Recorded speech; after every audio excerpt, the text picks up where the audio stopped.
Nous parlions au début de ce journal du grand débat. Partons dans un pays qui, contrairement à la France, connaît le plein emploi. Aux États-Unis, le taux de chômage est de 3,9%. Une bonne santé économique qui a des conséquences très concrètes sur la vie des salariés. Là-bas, ce sont souvent les entreprises qui déroulent le tapis rouge. Reportage à New York, Catherine Gentil de Cancode et Mathieu Derrien. Dans les entreprises américaines, on réapprend la douceur de vivre.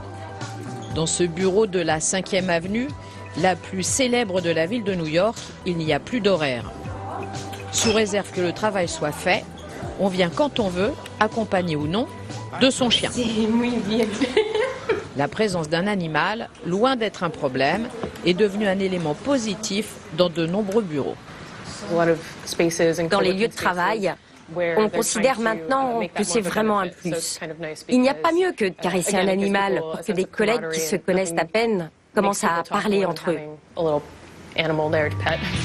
Dans cette compagnie qui surveille que les données informatiques de grands groupes internationaux ne soient pas pillées, le patron a dû augmenter les salaires.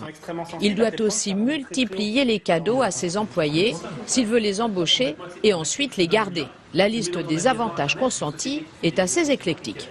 Des vacances qui sont assez généreuses, ensuite des soirées qui sont régulièrement organisées, des sessions d'escalade.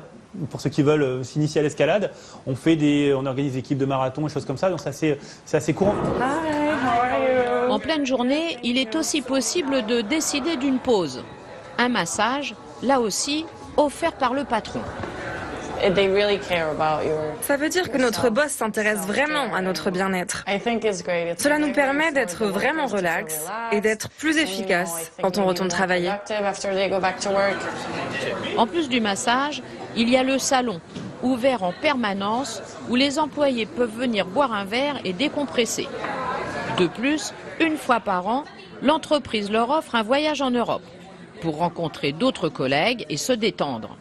Josh rentre ainsi de Paris. Il ne quitte plus sa casquette du PSG. C'était fantastique. C'était la première fois que j'allais là-bas.